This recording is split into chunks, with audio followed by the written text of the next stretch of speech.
veces se hacen los baños, sobre todo que las mujeres siempre se acompañan a esos menesteres y entonces no se dan cuenta que en un lugar se encuentra una compañera y afuera empiezan a criticarle, te fijas en fulanita y fulanito oyendo y claro, y después fulanito se desquita y habla mal de los otros y se va creando un clima que no es idóneo para un grupo donde se están teniendo en cuenta esas virtudes. Entonces, programa de trabajo, voy a esforzarme por no criticar a nadie. Eso hay que revisarlo cada día. Hoy critiqué a alguien, bueno, pero lo hacía 20 veces, yo ya nada más lo hice 15.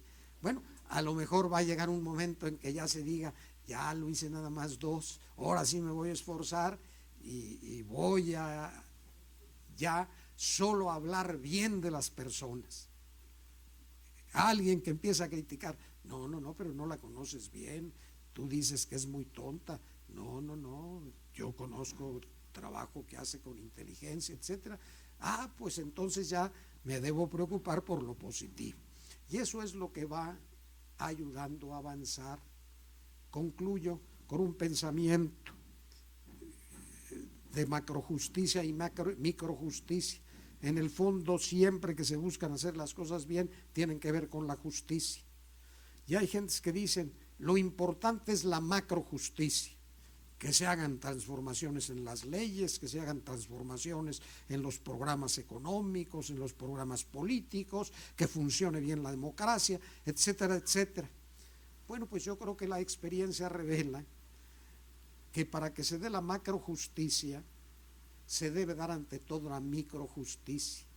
Y la microjusticia es lo que para mí era el objetivo de esta plática, que cada quien trate en su esfera de actuar con rectitud, de llevar adelante estas virtudes personales que contribuirán a que cuando haya muchas gentes que actúen de ese modo, sean muy fáciles los aspectos de la macrojusticia.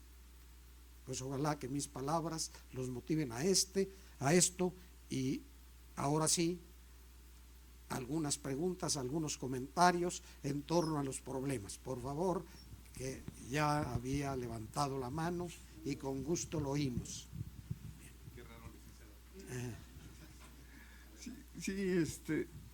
Señor ministro, la cuestión básicamente se circunscribe al disentimiento que podría yo aquí tener con mi compañero de lado en relación a los maestros, ¿no? O sea, vamos, se les ha satanizado tanto que, bueno, pues los medios de comunicación no se le acaban con eso, ¿no? O sea, los maestros sin embargo, todo lo hacen en aras de una reforma educativa, del cual yo he preguntado en qué consiste esa reforma educativa, y a más de 20 personas, inclusive algunas que pertenecen a la Secretaría de Educación Pública, me han sabido responder. Y realmente esto obedece a una reforma de naturaleza laboral de los maestros. Nada que ver, porque los niños que tienen como pupitre ¿cómo se llama? Un tabique o una serie de tabiques, y ahí se ponen a medio escribir, pues siguen haciéndolo. Entonces, ¿cuál reforma educativa, no? Llevar cuestiones de macromedia o no sé cómo se llamaban aquellos sistemas costosísimos, elevadísimos, modernísimos, a lugares donde no había luz y cuyo sistema requería para hacerlo funcionar la luz, me resulta inapropiado, injusto, ¿no? O sea, entonces por ahí yo recuerdo al maestro Ibargüengoitia y Chico, José Luis, que decía la revolución triunfante. ¿Por qué hablamos de revolución? Porque hay un conflicto de intereses entre ciudadanos, educandos, maestros y el poder constituido, ¿no? Sí, así lo veo yo de clarito, trato de verlo muy clarito, ¿no? Por el otro lado, al parecer, en aras, en la cuestión de la administración de justicia propiamente, por parte de la Suprema Corte de Justicia, tal parece que no tenemos el mismo diccionario los simples mortales como un servidor, y los miembros de la Suprema Corte de Justicia, ¿no? En determinado momento. ¿Por qué? Porque desde el momento en que nos llaman justiciables, bueno, pues que un ministro no podrá ser justiciable, también podrá ser justiciable como ser humano, ¿no? ¿Sí? Y no los simples mortales, así como uno. Entonces ya desde ese momento ya hay un evento discriminatorio, ¿no? ¿Sí? Y aquí han venido algunos conferenciantes que en determinado momento nos han dicho, no, es que lo que quiso decir el legislador con que el control, la aplicación del control difuso ex oficio, es que tendrá que ser a petición de parte, y por el otro lado solamente los jueces podrán hacerlo, ¿no? Entonces, pues yo digo, cuando la Constitución en su artículo primero dice todas las autoridades, todas, en orden horizontal y vertical, ¿sí?, deberán de ¿cómo se llama?, de aplicar los derechos, de aplicar, vigilar, ventilar, garantizar, sobre todo garantizar los derechos humanos que contemplan la Constitución, así como los diversos tratados internacionales de los que México es parte, ¿no? Y ahí estamos de acuerdo en que, porque llegan así algunos muy iluminados y dicen, o que el espíritu del legislador, o lo que el legislador quiso decir, es esto, ¿no? Entonces, para mí lo que quiere decir la Real Academia de la Lengua Española, todos es todos, y en determinado momento lo que quiso decir el legislador con todos es todo, ¿no? O sea, no solamente el Poder Judicial, ¿no? Porque ¿qué diríamos de las juntas de conciliación arbitraje, ¿no? Que no depende del Poder Judicial, ¿sí? Aunque sí dicta laudos, o sea, lo hace materialmente, ¿no? Pero formalmente no dependería. Entonces eso serían mis dos puntos. Gracias, señor ministro. Muy interesante, muy bien. A ver, vamos a tener 1, 2, 3 y 4 comentarios. Muchas gracias, señor director. Maestro Mariano Azuela Huitrón, creo que el día de hoy cerramos una semana muy interesante, y lo más importante para un servidor, y probablemente muchos de los abogados aquí compartirán mi opinión, creo que esta brillante exposición fue un agasajo, porque usted tocó temas tan olvidados dentro del sistema como abogados, como es la templanza, como es la sabiduría, como es la prudencia, que muchos de nosotros hemos perdido en ese afán del protagonismo, de querer ganar un juicio cuando a veces no tenemos la razón, y queremos imponer por medio del dinero, la corrupción, y no importa a qué precio, para que un juez dictamine en nuestro favor de un cliente que pues no sabemos exactamente qué tanta lealtad tiene en la vida y la convivencia social. Esos temas que usted con toda claridad, con una brillante exquisitez nos ha regalado hoy, creo que nos determina el por qué escogí la carrera de Derecho, no como abogado, licenciados en Derecho. Esta semana, increíblemente, pues como todos sabemos, se festejó el Día del Abogado, pasó de noche, pero muchos abogados estuvieron presentes en esta Casa de la Cultura, preparándonos para el futuro, para el reto. Y el señor director de la Casa de la Cultura Jurídica, el licenciado Anguiano, nos regaló la oportunidad de estar aquí, de prepararnos al reto que viene, que lo tenemos aquí. Mucho se ha hablado de la denostación, sobre todo del sistema tradicional, a lo largo de los juicios de oralidad. Que los abogados somos un poco corruptos. Esta exposición de usted, maestro Azuela, me determina a decirle que los abogados son los Quijotes de la Mancha de Miguel Cervantes de Saavedra. La exposición de la justicia que hizo Sancho Panza cuando lo nombran gobernador de un estado. Señor maestro, muchas gracias por esta exposición.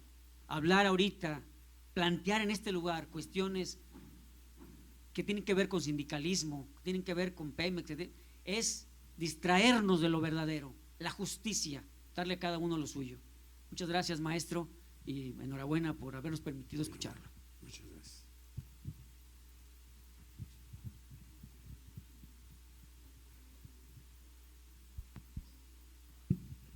Gracias.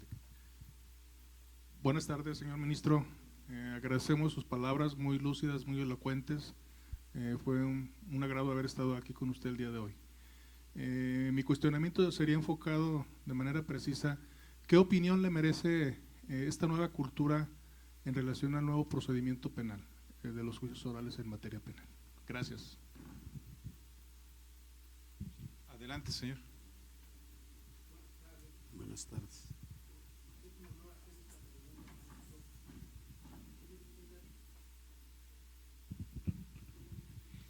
En el diario vivir de todos los mexicanos vemos conductas muy particulares que tienden al desorden. Usted ahorita explicaba de una manera muy clara lo que es el orden. Hemos oído hasta de altas autoridades que los mexicanos somos culturalmente desordenados. Entonces yo quisiera preguntarle si es cierto eso o por qué el desprecio al orden por parte de los mexicanos, ¿no? Bueno, voy a tratar… Perdón, señor ministro, la última pregunta. Perfecto, claro. Adelante. Sí. Bueno, voy por palabras. Sí mencionó el orden y a lo mejor tenga un poquito menos de antigüedad observando el rol de la administración pública, pero hay bastante desorden al haber una rotación excesiva dentro de la administración pública. Mi pregunta ahí es, ¿cómo influye la aplicación de la justicia cuando hay problemas sociales? Ese es el primer punto. Y en su diálogo yo esperaba escuchar la palabra pobreza, a lo mejor con un poquito más de énfasis. Y en las cuestiones de justicia, pues observo áreas de oportunidad que cuesta trabajo hacerlas notar, y de ahí pues sería aplicar solamente las 4 virtudes cardinales que usted ha mencionado. Muchas gracias. Bueno, voy a referirme un poco, creo que el joven quería también el último para… Muy buena conferencia, y es una pregunta que no me la puedo sacar de la mente. O sea, usted como ministro, o bueno, en una de las tantas veces que usted estuvo fungiendo como ministro, obviamente, pues sí, no siempre se ponen de acuerdo, pero dígame, si usted tuviera el poder de cambiar una jurisprudencia o haber fallado un asunto en diferente sentido, ¿cuál habría sido y por qué? Bien, bueno, voy a ver si recuerdo todos los planteamientos que hicieron. Desde luego uno que lo recuerdo porque pues todos tenemos nuestro corazoncito, y entonces los que de algún modo tuvieron palabras amables en cuanto a que la conferencia les agradó, pues muchísimas gracias. Lo que primero se planteó pues tiene que ver con este problema, y que se complementó después, del conflicto magisterial. Yo pienso que efectivamente la mayoría de las personas como que no podría explicar claramente en qué consistió la reforma educativa, pero que esto es fácil de verlo, ver las reformas que se aprobaron por el Poder Constituyente. O sea que hay las reformas al artículo 3, hay que analizar esas reformas, incluso si quiere uno profundizar en ellas, pues ver la exposición de motivos de la iniciativa, en fin, lo que normalmente se hace con las leyes. Entonces, como que aquí yo he recordado cuando, siendo estudiante de Derecho, pues llegaba con mi padre a comentar algunas clases, y entonces siempre surgían temas polémicos como ahorita han surgido, y entonces mi padre lo que decía era: mira, antes de que me digas tu punto de vista, tráete el código, unas veces el civil, otro el código agrario, tráetelo y vamos a leer los artículos relacionados con ese problema. Y entonces llegaremos a buen puerto, pero no me vengas aquí nada más a platicar así lo que tú entendiste, no, vamos a ver lo que dice. Entonces yo creo que esto pues nos llevaría en el tema a decir vamos a hacer un receso de varios días y una vez que todos hayamos estudiado en qué consistió la reforma que se convirtió no solamente en texto legal, sino en texto de la Constitución, entonces ya le podemos seguir la discusión. Yo incluso ahorita les diría, yo esto lo he conocido muy superficialmente y entonces lo único que conoce uno es lo que en la prensa se maneja, que algunos dicen, como sería un poco la exposición inicial, bueno, pues estas personas lo único que quieren es conservar sus prerrogativas y eso fue parte de la reforma. ¿Será cierto o no será cierto? Es donde ya no hay elementos. Yo sin embargo pienso que la política es de algún modo diferente al derecho. El derecho tiende a la precisión, las reformas, los argumentos de una sentencia, todo busca ser preciso. En cambio, el político se enfrenta a situaciones de una realidad y para mí siempre el político debe tener una línea muy clara, tratar de alcanzar el máximo bien, pero si esto no es posible, tratar de lograr el máximo bien posible. Si esto no es posible, tratar de evitar el máximo mal posible. Entonces tiene que actuar mucho en forma pragmática. Yo creo que esto hay que verlo en el contexto histórico. Cuando escuchaba al compañero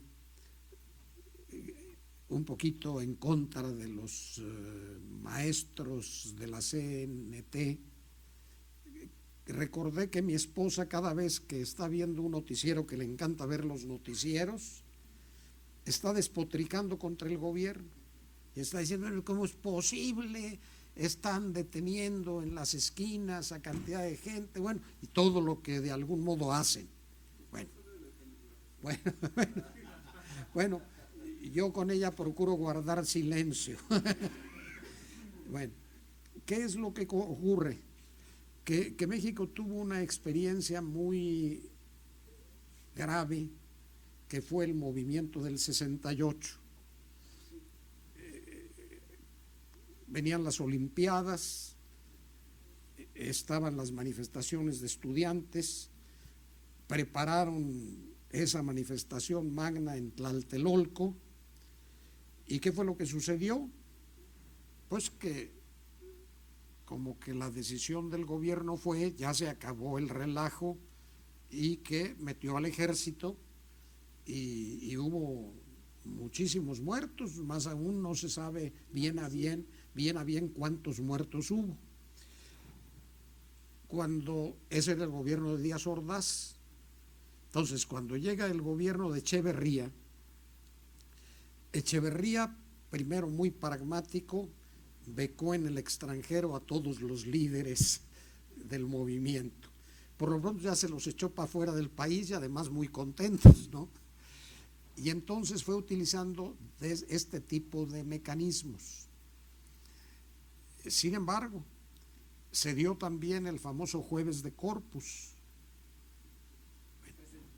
Bueno, y también el Jueves de Corpus, pues hubo estudiantes golpeados y ahí, en lugar de, como dijo el presidente anterior, dijo, a que me juzgue la historia, yo fui el que estuve con esto y que me juzgue la historia. Entonces Echeverría, pues lo que hizo fue quitar funcionarios que habían aparecido como los cabezas de eso, cuando la historia ha demostrado que ellos no habían tenido que ver, ¿no? Pero ahí hubo la enseñanza, no se debe usar la fuerza, sino que debe hacerse el mayor intento por lograr, por la vía del diálogo, el que haya algún arreglo. Ahora, como lo estamos viendo en estas intervenciones, uno no sabe cuál es la verdad. Entonces, como que sí sería muy provechoso, y por ahí ya alguien lo sugirió, bueno, que se tenga un debate, que se vea por televisión, que se vayan planteando las peticiones que se tienen, se vayan dando las respuestas y se vaya recurriendo a lo que es criterio de todo esto, que son las reformas que se hicieron. Entonces ahí es donde se va a dar la respuesta. Ahora, que eso tiene que tocar esas reformas por algún motivo, bueno, pues que se vea en esto, es muy razonable lo que están pidiendo, pues vamos a hacer un proyecto de reformas constitucionales para que esto se arregle debidamente. Que esto, yo veo muy difícil que digan, miren, lo que pasa es que nosotros organizando movimientos en Oaxaca todos los años desde hace 20, nos han dado dinero y eso nos lo están quitando. Bueno, es muy difícil que lo digan públicamente, ¿no? Es decir, sabiendo todo esto se está transmitiendo, el pueblo de México puede verlo, pues la gente va a tratar de decir lo que sea positivo. Si hay algo negativo en las reformas, pues también debe tener la habilidad del gobierno de decir, bueno, esto lo corregimos, ¿verdad? Entonces, el problema no es sencillo y yo sí siento que no es el remedio llegar y matar gente. Ahora, en cuanto a todos estos desórdenes de quemar muebles, bueno, pues yo digo que la fórmula es tener gente preparada incluso en dominio de violencia, tener notarios que certifiquen, miren, este señor te llevaba una capucha, le quitaron la capucha y es tal persona, y esta persona aquí está fotografiada cuando está rompiendo los vidrios, tal, y detenerlos. ¿Por qué? Pues porque, como decía el maestro, es infraganti, que cualquier ciudadano puede detenerlos, sí, pero ¿qué va a suceder? Que si no hay pruebas, y ha sucedido, a los que han detenido los dejan al día siguiente libres. ¿Por qué? Pues porque no tienen pruebas para demostrarles lo que hicieron. Entonces, como que ahí yo pienso que sí se debe ser comprensivo a los dos grupos, ¿no? Tratar de llegar a la verdad, porque pues siempre a la justicia se llega a través de la verdad. Entonces, un juicio negativo en relación con unos o en relación con los otros, como que había que fundarlo en el conocimiento de la realidad. Bueno, hubo algún planteamiento sobre las interpretaciones de la Suprema Corte. Bueno, yo debo decirle al compañero que cuando yo llegué a convencerme de que una posición mía estaba equivocada, lo reconocí rápidamente. Incluso recuerdo un caso en que se listaron dos asuntos idénticos, y en un asunto asumí una posición que en ese momento me pareció la correcta y voté en ese sentido. Bueno, se vio el otro asunto, pero entre el uno y el otro había como 10 asuntos intermedios. Entonces eso me dio lugar a estar reflexionando en las argumentaciones que habían dado los que habían sostenido la postura contraria a la mía. Y me di cuenta que estaba yo equivocado. Y entonces recuerdo que cuando voté en el otro sentido, no faltó alguna ministra que me dijo, oiga, pero si usted había votado en ese sentido, pues debo decirle que en este momento, aunque sea la misma sesión, pero me he convencido que mi voto fue equivocado por esto y por esto y por esto. Entonces, yo sí siento que parte de la búsqueda de la veracidad es que no trate uno de sacar a como dé lugar su punto de vista, sino que esté uno siempre abierto a lo que van a decir. Hay veces, por ejemplo, que cuando llegan los abogados le dicen a uno, bueno, ¿y usted qué piensa? Yo siempre les decía, mire, va a haber un proyecto que se va a presentar, incluso siendo mi proyecto, pero si se presenta un órgano colegiado, es para que se discuta de manera tal que yo no le garantizo ni siquiera que yo vaya a conservar mi proyecto finalmente, porque puede ser que haya argumentos y haya una mayoría significativa que me hagan ver que mi proyecto es equivocado. Así es que esté usted pendiente de cómo lo resuelve el Pleno. Por aquí me hacía usted una pregunta, a ver, que fue muy concreta, pero me la repite, por favor. Sí, era la relación con el orden y la rotación de la administración. Bueno, mire, yo ahí le puedo decir que incluso yo lo comprobé vivencialmente. Yo pienso que en todos los organismos debe haber cambios y sustituciones, pero se deben hacer programas institucionales que se vayan cumpliendo incluso por los que siguen. Sin nada de borrón y cuenta nueva. Yo hago mis planes y llega el otro y a la basura los planes que se hicieron. No. Vamos a hacer planes a 30 años. Y que el que llega tenga el compromiso de llevar adelante esos planes. Porque si no, lo que se ha avanzado pues se retrocede y siempre estamos ante diferentes planes, y que a esto ayuda mucho el protagonismo. Pues que vean que esto a mí fue el que se me ocurrió, y lo pasado pues ya se fueron, así es que ya de eso se nos olvidó totalmente. Entonces yo creo que eso es importante. Por el otro lado, yo creo que también es importante que, si bien, digamos, a nivel de Presidencia de la República es muy saludable que cada 6 años cambie, sin embargo, sí se ha demostrado que cuando se conservan a colaboradores básicos, eso ayuda al desarrollo de México. Yo creo que la situación económica mejor de México se dio en el gobierno, paradójicamente, de Díaz Ordaz. O sea, económicamente México estuvo extraordinariamente bien durante 3 sexenios.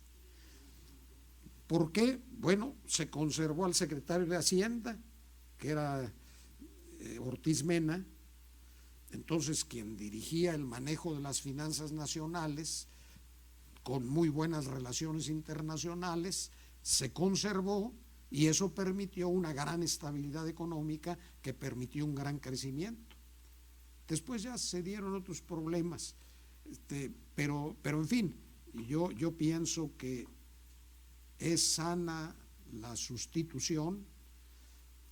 Yo recuerdo en el Tribunal Fiscal de la Federación, las presidencias eran de 1 año, pero los programas eran de 4 o 5 años, y el que empezaba con un programa tenía la tranquilidad de que el que seguía con ese programa, y eran los programas los que imperaban, ¿no?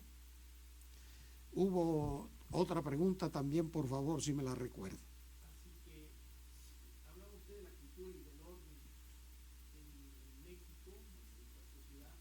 Notamos en la simple vida diaria mucho desorden e incumplimiento de las normas. Sí. Es algo cultural, como han dicho algunas autoridades. Sí, bueno, yo creo que desafortunadamente sí se ha vuelto en algo cultural, pero en algo cultural que tiene como nocivo el que se trata de conductas indebidas, y que esto se combina con la habilidad de no tener nunca elementos para descubrir al que actuó indebidamente. Entonces yo creo que una preocupación de todas las sociedades es el culturizar hacia lo positivo, es decir, influir en la cultura para que sea la cultura la que se modifique, y que eso no es fácil hacerlo. En eso tiene que ver mucho la cuestión educativa, es decir, los programas educativos deben tener un contenido que siempre esté llevando a las personas a actuar correctamente, pero lo que nunca se va a poder lograr, porque choca con la naturaleza humana, que los seres humanos actúen automáticamente haciendo el bien, un poquito lo que alguna vez decía una persona de broma.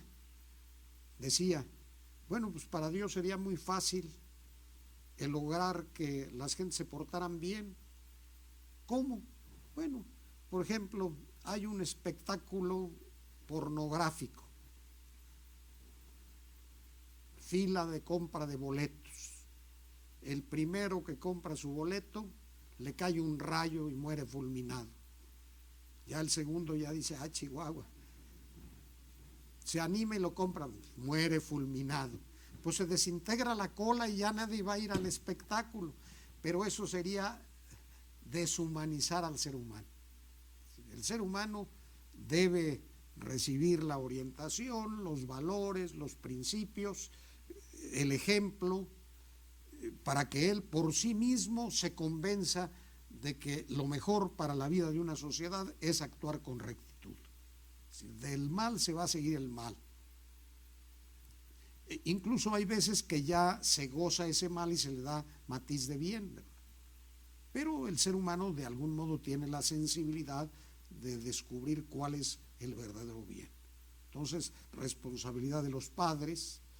Aquí, por ejemplo, se ha perdido el velar porque haya buenos matrimonios. En mi época, estoy hablando de 1950 y tantos, yo me casé en 1960.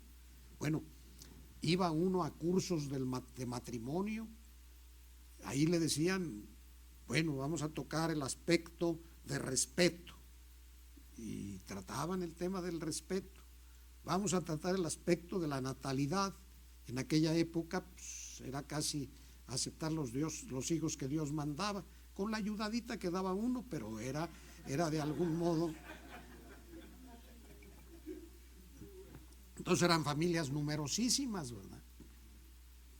¿Por qué? Pues porque era un poco lo que ocurría, y eso también era de algún modo propiciador de la disminución de la mujer. Es decir, las mujeres pues, anunciaban y decían, me caso en 6 meses y dejo de trabajar, cuando trabajaban. ¿Por qué? Porque pues, ya llego a trabajar como esposa y como mamá, y estaban dedicadas plenamente a eso, lo cual permitía que pues los hombres sí fueran muy liberales en su comportamiento. Al fin en la casa estaba la esposa que se ocupaba de la familia, ¿no? Como decía, seguimos, bueno, algunos lados seguimos, bueno, no ya tanto, ya. Bueno, claro, ya, incluso el derecho está interviniendo en eso, ¿no? Entonces va cambiando la cultura, y ahí yo sí siento que ha habido un gran avance. Cuando mi padre llega a la Suprema Corte, propone como secretaria de estudio y cuenta a una secretaria que tuvo en el Tribunal Fiscal, la licenciada Dolores Eduán Virués, como secretaria. El Pleno le rechazó el nombramiento porque decía, no, las mujeres no sirven para esto, así es que, bueno, a ella no le fue mal porque después le hicieron magistrada del Tribunal Fiscal, ¿verdad? Pero bueno, como el Pleno de la Suprema Corte, 21 personas que decían no puede entrar una mujer. Siendo yo ya ministro, se daba una cosa curiosa, que cuando se designaba en la carrera judicial a una mujer, se le designaba directamente de magistrada, porque se decía, no, es mujer, y un juzgado no lo puede manejar una mujer, ahí hay muchos conflictos, las suspensiones, las órdenes de aprehensión, etcétera, etcétera. Eso no es para una mujer. Y cuando empezaron a designar a las mujeres como juezas, bueno, pues son mucho más enérgicas y tienen mucho más energía que la que tienen los hombres. Alguna vez que era yo ministro inspector en Puebla, algunos querían hacer algún mitotito ahí, salió la jueza y inmediatamente los cayó y los puso en orden, y todos sometidos. O sea que las mujeres han demostrado que en cualquier actividad lo hacen pues con las cualidades de que han sido dotadas. Entonces cada vez hay mayor número de juezas, de magistradas, y debe haber también en su tiempo de ministras de la Suprema Corte, ¿no? Me hicieron la pregunta del sistema penal. Bueno, primera advertencia, salvo los problemas de constitucionalidad de leyes sobre leyes penales, que eran muy pocos, yo he tenido la fortuna de no moverme en la materia de derecho penal. Pero, pues, tuve oportunidad cuando estuve vinculado con la Cumbre Judicial Iberoamericana de en Puerto Rico asistir a juicios orales y me acuerdo que desde luego propician que rápidamente se resuelvan las cosas. ¿Por qué? En los 4 o 5 casos que vimos, lo primero que decía era, todas eran juezas. Entonces la jueza le decía a la persona acusada, mire, usted puede estar sujeto a un procedimiento formal que lleve tiempo, etcétera, o a un procedimiento abreviado que pueda acabar el día de hoy.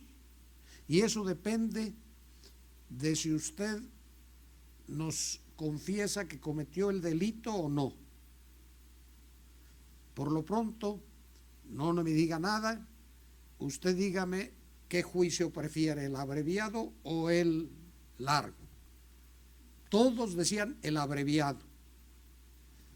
Ah, bueno, el abreviado, bueno, pues ahora le voy a decir, si usted confiesa que cometió el delito, en lugar de tantos años de prisión a los que podía estar usted castigado en el otro procedimiento, se le va a castigar, y era una cantidad, digamos, una pena de 10 años, se volvió una pena de 1 año y medio. El que está siendo enjuiciado sabe perfectamente si cometió el delito o no lo cometió. Entonces, pues en todos los casos confesaron que habían cometido el delito, y entonces ni siquiera había una hojita que se escribiera. La juez inmediatamente decía, el señor fulano queda condenado a una pena de prisión de tanto tiempo y pasen por él para que cumpla con su condena. Entonces yo creo que esto va a depender mucho de la formación que hayan adquirido y estén adquiriendo quienes van a intervenir en estos procesos orales. Dicen en la Procuraduría General de la República que han preparado muy bien a los ministerios públicos, y si esto es así, bueno, pues habrá la garantía de que si realmente llevan pruebas, argumentaciones, pues al que es culpable se le va a considerar como culpable. Yo también le digo que tengo la inquietud de que previsiblemente, sobre todo con la presunción de inocencia, va a haber muchos pillos sueltos, o sea, va a haber mucha impunidad, porque además los delincuentes se preparan en cómo deben hacer las cosas para que sea muy difícil el demostrarles que cometieron el delito.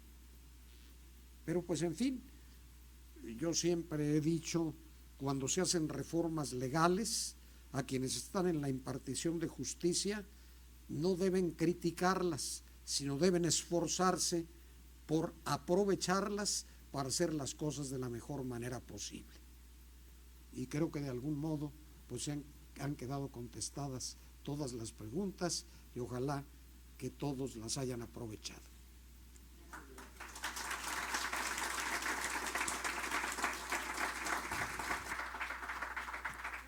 Pues muy bien, antes de despedirnos, les informo que ya están sus constancias para que sean recogidas en este momento. Agradecemos profundamente la participación del ministro Mariano Azuela Huitrón, y pues les informo que nos vamos de vacaciones también y nos vemos el 1 de agosto, ¿sí? Vamos a darle un fuerte aplauso al señor ministro y entregarle su reconocimiento. Muchas gracias.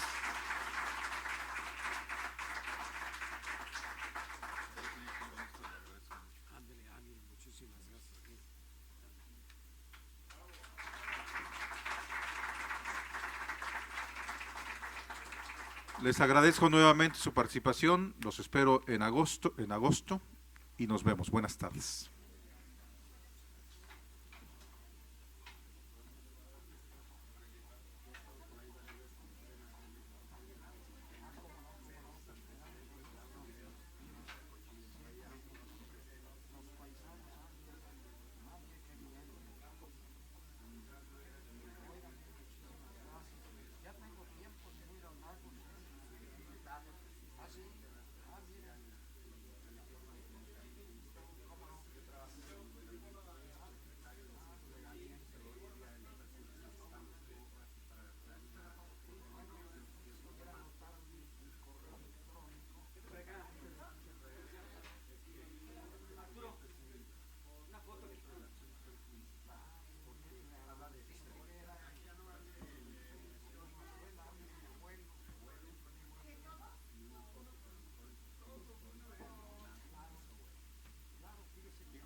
Ay, ahorita a ver quién tiene impresora para que nos fotografíe otra foto.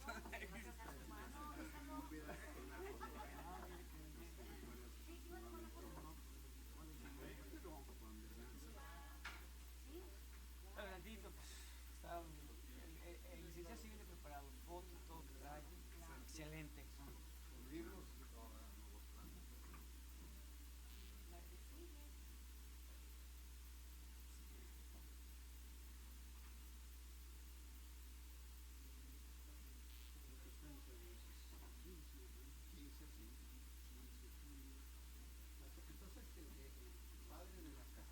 Licenciado, por favor. Una selfie, por favor. Una foto, ponle más tarde. Por favor.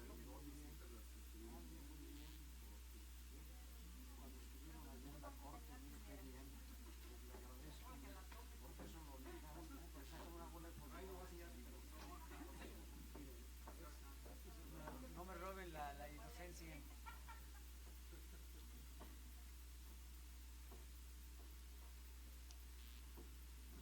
Señor ministro, le dijo acá el compañero que no había escuchado en usted hablar de la palabra pobreza. Ah, claro.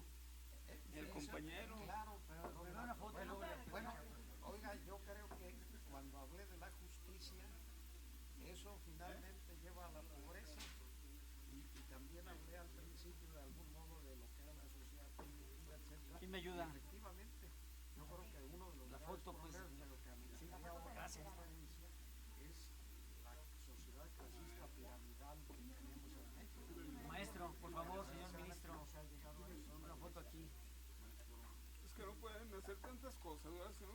Intervienen. No me lo salten tanto. Maestro, Mire, ya maestro, estoy regalando su pluma. una foto, por favor, aquí para. Asómate aquí. Muchas. Whisky. ¿Sí salió? Ah, es que se entró la llamada esa.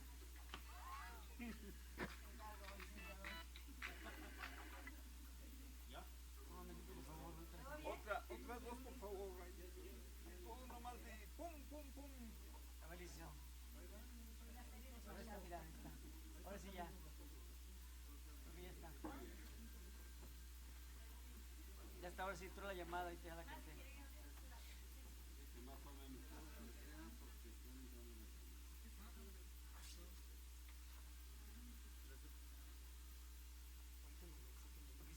Nomás que diga whisky y ya. Automático.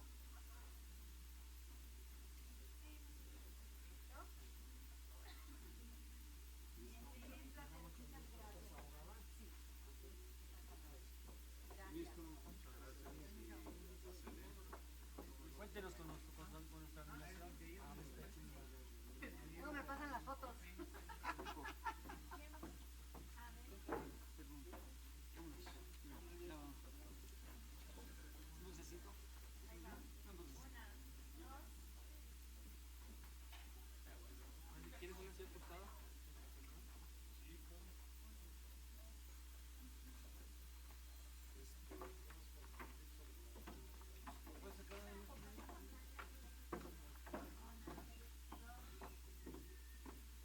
damas, las más guapas.